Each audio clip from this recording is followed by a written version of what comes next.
Welcome to another episode of Exercise Matters with me, Randall Cooper. And me, Mick Hughes. Support for today's episode comes from Premax Performance Skincare. If you're active, you focus on strength, endurance, and recovery. But what about your skin? Sweat, friction, and the elements take a toll. That's where Premax comes in. High-performance skincare made for high-performance people. From recovery creams to anti-chafe balms, massage creams to exercise-specific barrier creams, we help your skin go the distance. Keep your skin as fit as your body with Premax. Available now at premax.co. And support for today's episode also comes from Physio. Health professionals, are you staying ahead of the game? Physio brings you cutting-edge education from world-class experts in sports and musculoskeletal medicine. Online courses, hands-on practicals, and expert resources, all backed by the latest evidence and designed to fit into your busy schedule. To be your best, learn from the best. Get started today at learn.physio. Oh, good morning, mate. Good morning. We're back for another. We've got two sets of double headers at the moment. So your last one on double header on plyometrics was terrific. I hope people enjoy that. And we've got some... that was fun. It was fun. And now we've got a double header on what I've called these episodes is Strength for Life. And with these episodes, it's something that I've given quite a bit of thought about over a while now. And I'm really keen to just discuss this and talk about this, because strength is thought about as this, this universal, singular kind of entity that people do. There's evidence now for it through all the way throughout life. But there's nuance to all the different times in your life as to what you should do, how you should do it, what the most important aspects are at that point. So, for instance, the strength program that you give a 16-year-old who's on the verge of being an Olympian or an AFL player or a soccer player or something is extremely different to the strength program that you'd give a 65-year-old who's looking to just improve their quality of life and mess around with their grandkids and that type of thing. So I wanted to talk about the different phases in this, and I've divided it up into, and this is just the Exercise Matters / Randall Cooper kind of way of dividing up. This is not borrowed from the literature or whatever, but I've chopped it up into 6 different phases, and we're going to talk about the first 3 phases in this episode and the last 3 phases in the second episode. So the first... Well, all the phases are, the first is the foundation, what I'm calling the foundation phase.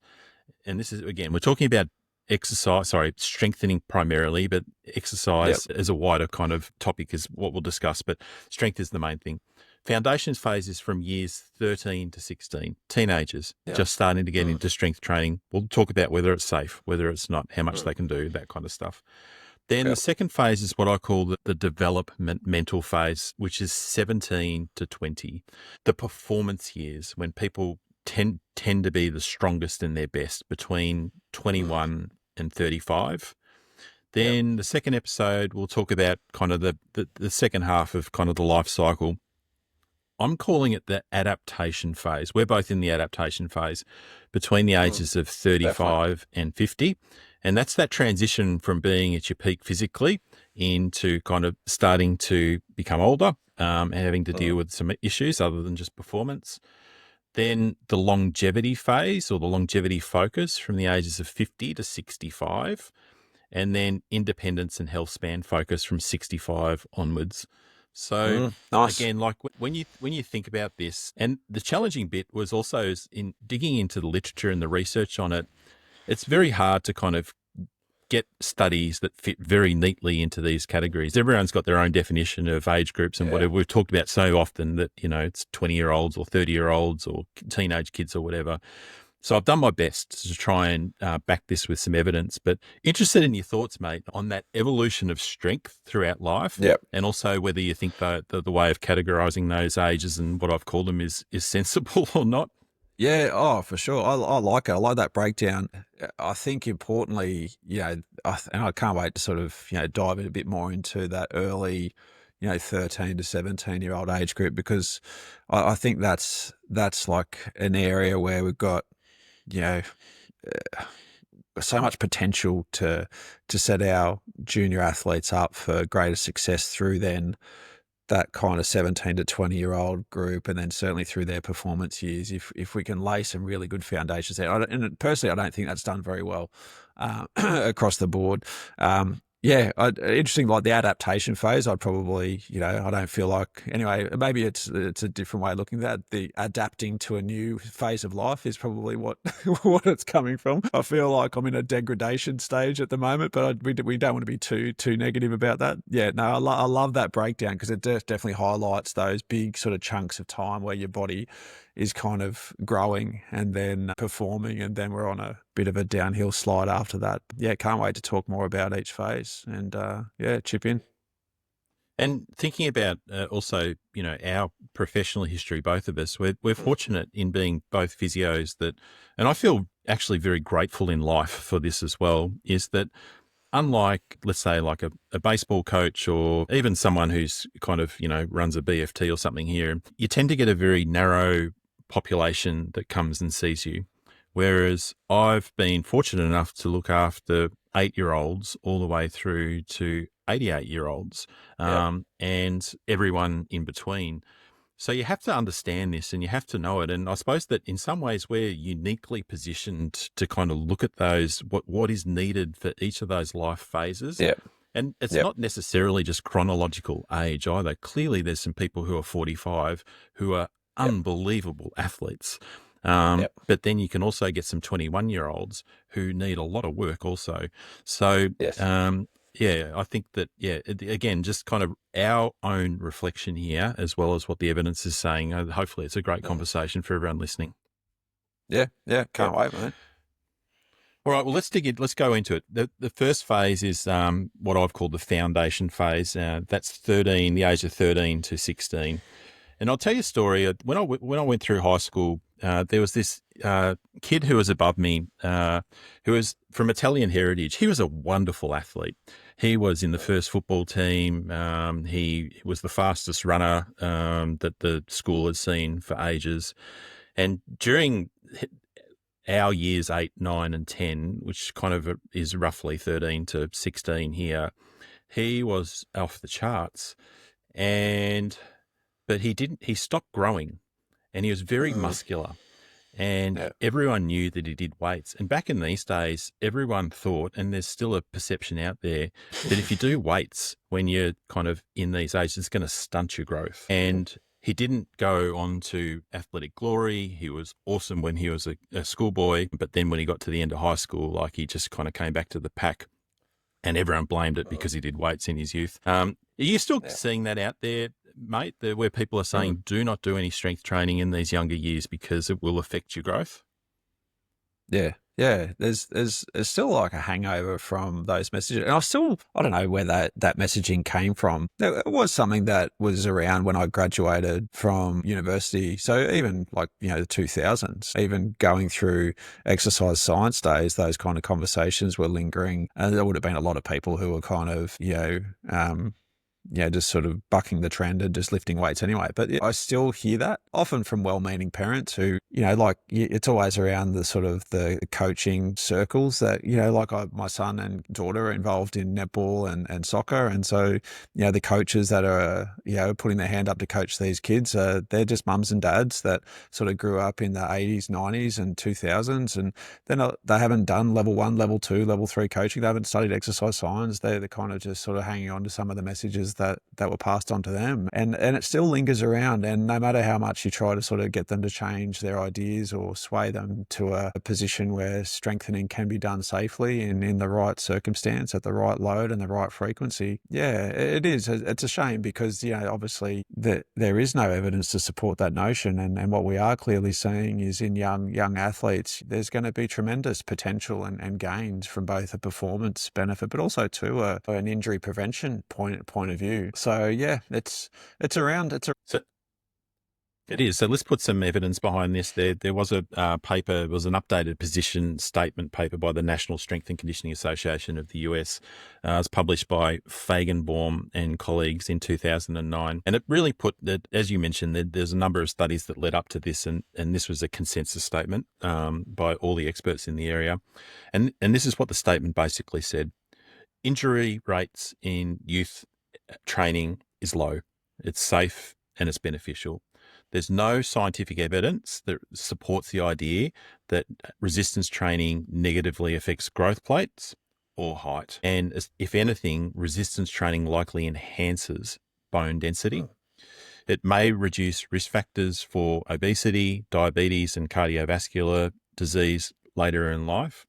But the success and the safety hinge on qualified instruction, appropriate exercise selection, progressive overload, and also on a focus on technique overload. And I think that's one of the things that, I think that is, if there are errors that are kind of made with this youth population, especially the guys who want to get into the gym and want to kind of get big quite quickly, is that they can overdo it very quickly with poor form. So we've got to kind of stay onto that. But as you alluded to at the start, Mick, the other benefit of starting to do some of this training at this younger age is you're creating a foundation for lifelong fitness and habit and success in sport. And there's so much to learn here. So let's put to bed resistance training in the right way for kids in their teenage years is safe and effective. 100%. And it's also too, you mentioned it before, like the bone density stuff, like especially in young females. And we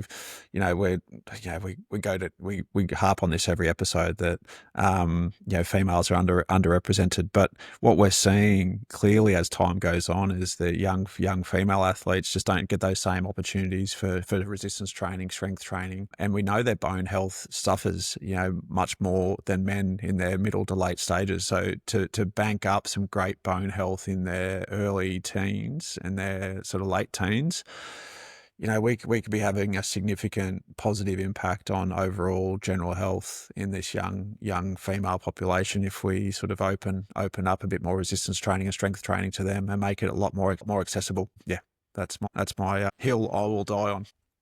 Very good. So then the next logical question is actually it effective? Is it worth doing for these adolescent athletes? Should they do it? So I dug out a paper, it's a few years old, 2011 by Harris and colleagues. The title of it is Resistance Training and the Development of Muscular Strength in Adolescence, the Influence of Biological Maturity. And this was published in the Journal of Science and Medicine in Sport. And they make a few really interesting points. The first point is that when it comes to strength gains in these younger athletes, post-puberty is the time that it tends to happen. That's because of the increased androgen levels, especially testosterone, and that's where you can start to see some hypertrophy in muscle at that stage. Before that, in the younger athletes, basically any strength gain they get is just neuromuscular adaptation. So essentially it's just the nervous system learning to switch on the muscles better as opposed to getting the muscles stronger and bigger. And I think for any parents or any coach or any person helping a young person with their exercise, I think that's super important that they realize that their stage in their maturity cycle and whether they are going to get some muscle hypertrophy or whether they're just going for neuromuscular change at that stage and adapt the program accordingly. That's a tremendous point to make, is that if we're only enhancing their neuromuscular coordination and control, like teaching someone how to squat and teaching someone how to deadlift or teaching someone to hip thrust or bench press or, chin up, whatever it may be.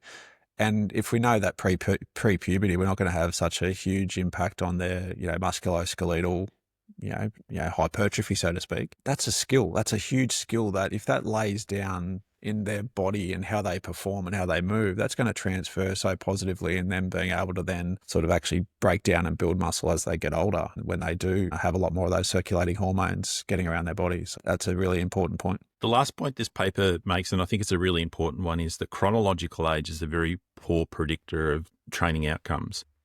So one 14-year-old versus another 14-year-old could be completely two different athletes depending on their biological maturity. So there is this thing called the Tanner scale, the Tanner stage, I should say, and it's got 5 stages of sexual maturity. So stage 1 is pre-puberty. Stages 2 to 4 are basically you're going through all the puberty changes. I won't go through those in detail in this. And then stage 5 is when you reach full physical maturity. So everything changes during those times. And the programs must be adapted to those stages of maturity as we spoke about before. So females tend to mature just a little bit earlier than guys, and a lot of that focus should be kind of on neuromuscular kind of exercise and technique and form, as we spoke about to start with. And then as you move into the later stages of maturity, that's when you can really start to kind of look for local muscle changes from a cellular kind of level, getting bigger and stronger that way.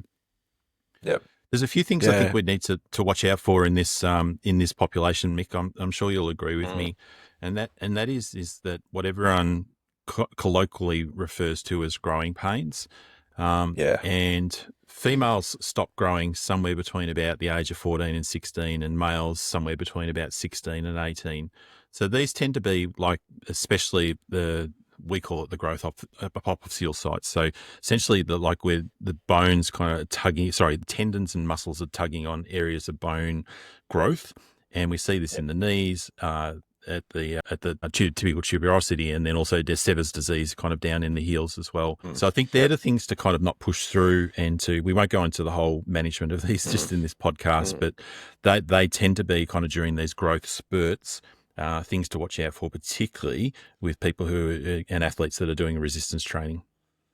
Yeah, agree. So that's an interesting one, because we have, it often starts at the feet in our soccer players, runners. You get your Sever's condition, which is your heel-based pain, and then it often transitions up to the tops of the shins. As you said, it's often a condition called Osgood Schlatter's in our basketball players and volleyball players and our jumpers. I once had a kid who was going through, a young male goalkeeper. He was generally a big, tall lad, but he went through a rapid growth spurt where he grew about, I think his mum said from memory, about 10 centimetres in about 6 weeks. Huge jump in height, and he had apophysitis issues all around the place. So he had not only bilateral Osgoods and Severs, he also had bilateral GT pain, and at the front, like, he was just sore all over, poor kid. I said, Mum, this is the perfect time to get him in the gym and just do some kind of training, because he's got all these circulating hormones kicking around. This is like free steroids. Let's get him training and maximize the time. But it's, and I think that's for him, it was quite, because he couldn't run, he couldn't jump because he was so sore. And it's like, well, okay, we're not just going to lay it. We're just not going to, completely sit you on your bum and do nothing. Let's take advantage of some of this stuff that's going on in your body. Let's be sensible about it. Let's train, but let's do some squats that are safe and effective and controlled, and let's do some supervised training. And he came out the back of it all right. But his height eventually caught up and everything balanced out. But there was a period there he couldn't do much. So we got in the gym and squatted and benched and did all the fun things. So got a bit bigger in the end. So. And there's so many, we're talking about resistance training and strength here, but there's so many aspects to athletic development in these teenage kids, for a better expression, that need to be worked on. And if you are down and out in certain areas, doesn't mean you can't work on something else either. And we're talking about strength here, but clearly there's work to do on balance. There's work to do on coordination. There's work to do on motor skill acquisition. There's work to do on aerobic development. And all these things generally, as far as an exercise program or the sport that they do at this age, should be considered and kind of included. And I won't go into too much detail, but I remember years ago on my Premax website, I wrote a blog on sports specialisation also at this age, and whether it was a good thing or whether it was a bad thing. And the evidence basically shows that it's much better even for people who want to be, let's say, professional athletes or high-level athletes later in life, is to not specialise in sport between these years, to get a broad athletic development. So essentially you're getting exposed to all these different type of motor learning and strength adaptations, cardiovascular adaptations. Then you start to narrow as you kind of get into these development years. So keep it broad, keep it light, but keep them strong. That's very safe. Yeah. Yep. No, very good, very strong messages there, mate. And I agree with all of them. All right, well, let's talk about the next phase. And this is very much a Randall kind of phase, because it's, again, I don't know if I found this kind of term anyway, but I'm calling this a development phase, where if 13 to 16 is kind of like those foundation years, you tend to see athletes go from reasonable to exceptional during these years, from about 16 or 17 through about 20. And I'll tell you a story of a guy that I kind of know and got a lot of respect for. Actually, he's going through a tough time at the moment. But that's Michael Klim, So Michael Klim, Mm. when he was 13, 14, 15 years old, he was a good swimmer, but he wasn't great. And Yep. his nickname, and I'm sure he won't mind me mentioning this, his nickname when he was at this age was Lumpy, because he was a bit overweight, he was a little bit slow, and he's even, by his friends, he's still kind of called Lumpy today. But then something just switched. And in the space of 6 to 12 months, he went from Lumpy to being on the Australian team, and within another 6 to 12 months after that became World Swimmer of the Year. Mm. And then at the age of not like 19 or 20, became he won 7 medals at the World Championships over in Perth that year.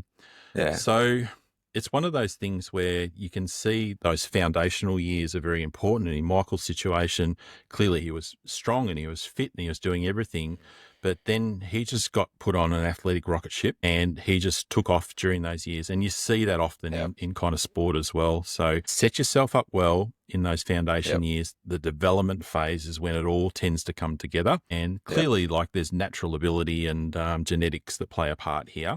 Yep. This is when you tend to see kind of athletic prowess come to the forefront.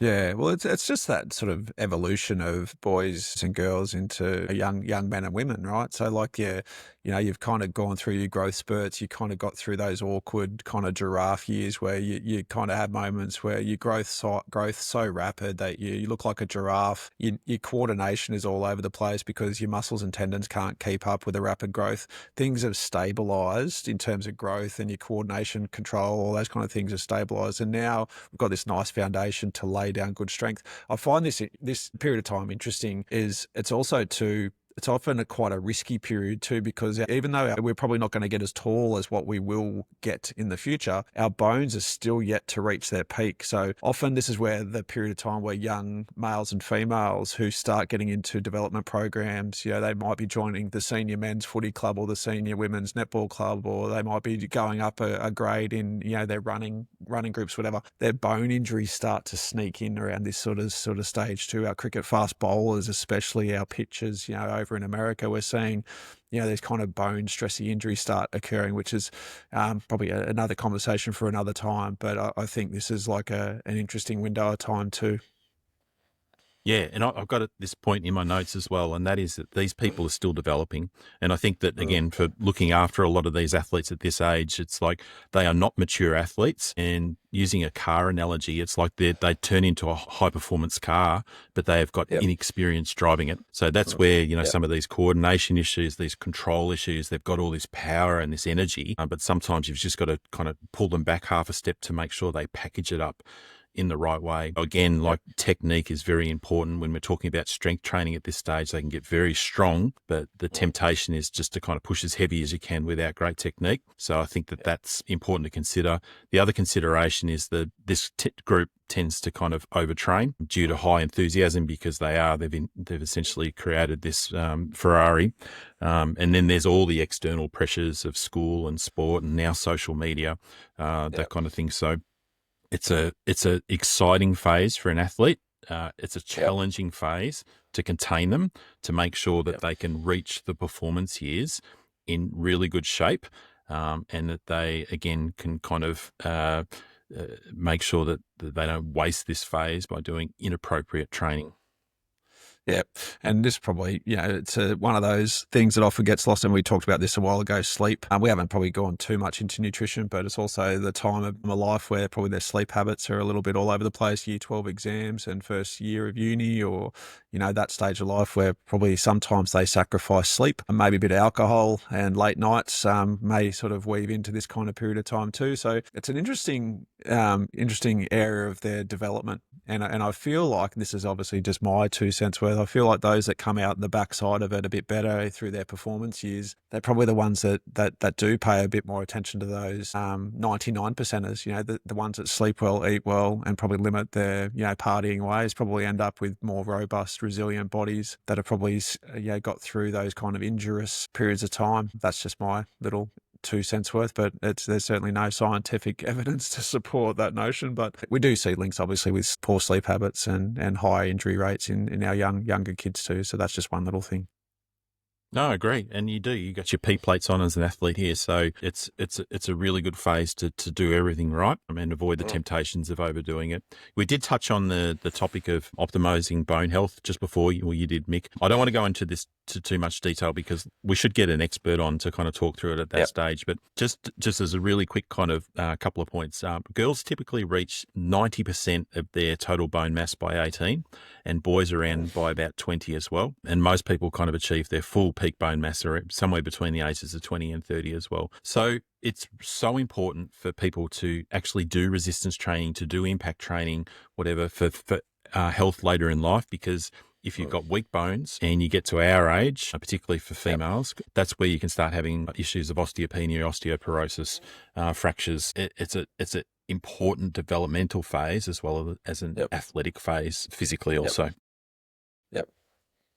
Let's move into the performance years. And I've got the performance years as being between 21 and 35. So how do I justify this? Okay, so the Olympic weightlifting gold medalists over the last 4 Olympics in all weight divisions, in men, it's 26. They win the gold medal in average when they're 26.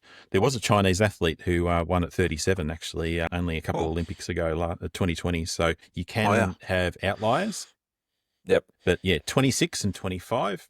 And weightlifting requires that, very youthful blend of explosiveness and mature strength developed over years of training. So we're talking about strength and resistance training mainly in this episode, but I think that's an important consideration. Aerobically, when you look at cycling, the average age of the Tour de France winner over the past 20 years is 26.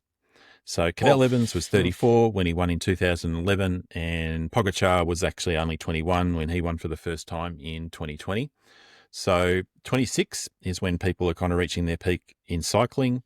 If we look at the marathon, it's a bit later. So it's 29 is the winner of the last kind of bunch of Olympics in the marathon for men, and 30 was the age for women.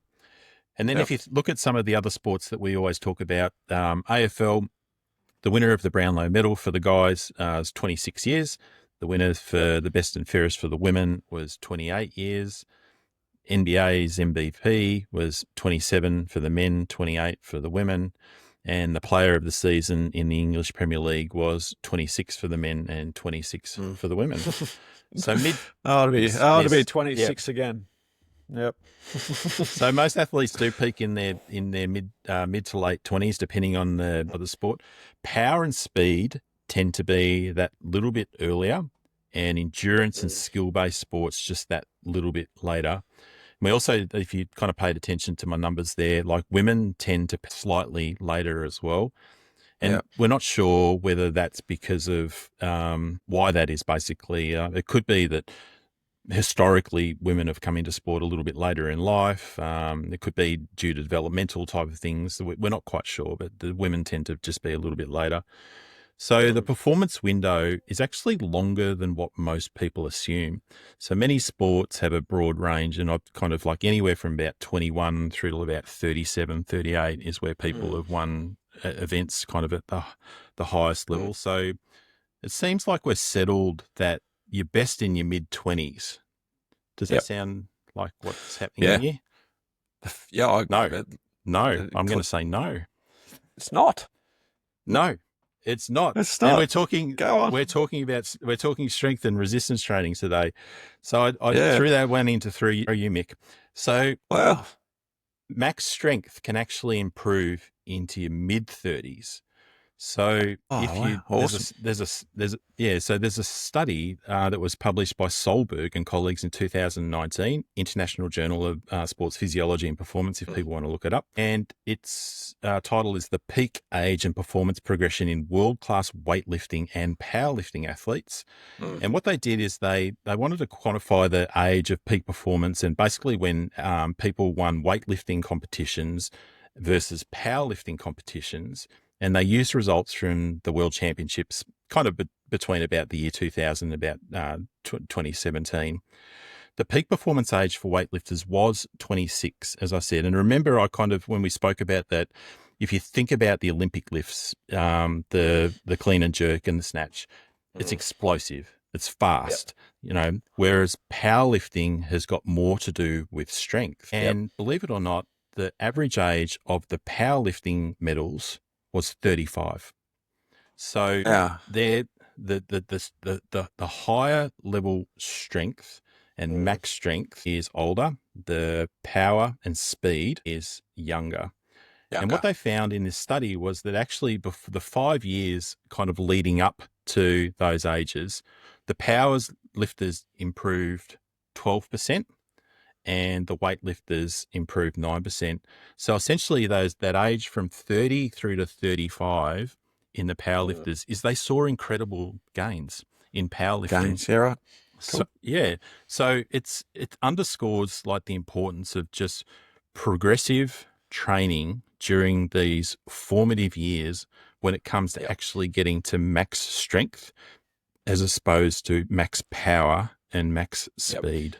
So I think that surprised me. Yes, that surprised me when I was kind of digging into this. I wasn't expecting that, and I'm glad that I did kind of find that paper, because I think that for us who prescribe strength and also differentiate between power, speed, strength, and the different types of sports, particularly people who are not in elite sport, you can definitely continue to get very strong into your mid-30s. Yes. So it's not all over when you kind of hit 30. So I think that's not really all over in your mid-20s. Yep.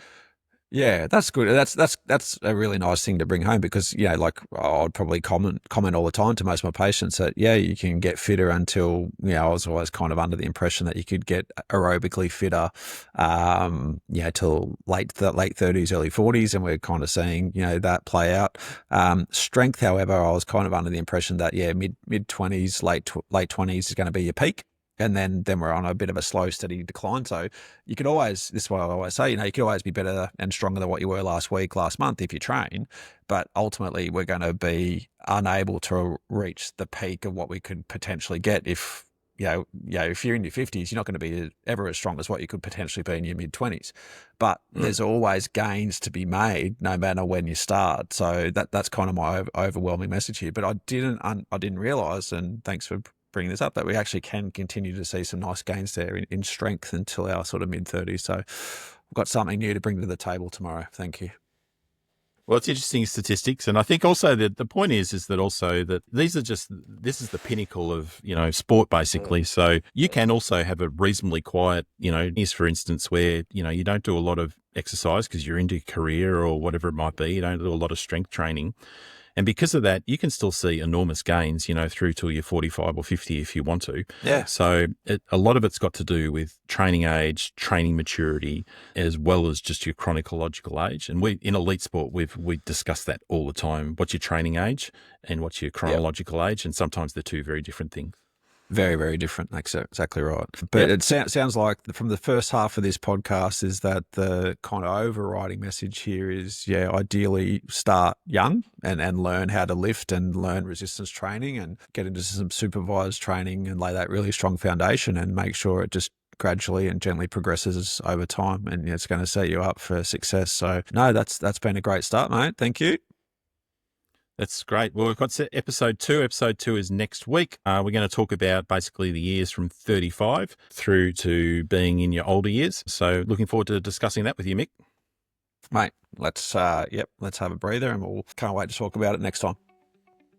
All right, well, that's a wrap for this episode of Exercise Matters. If you enjoyed the chat, make sure you subscribe, leave a review, and share it with your mates. Quick disclaimer, this podcast is for educational purposes only and not medical or individual advice. Always seek guidance from a qualified health professional for your specific needs. A big thanks to our sponsors, Premax, High Performance Skincare for high performance people, and Learn.physio, world-class education for health professionals. Catch you next time. See you next time.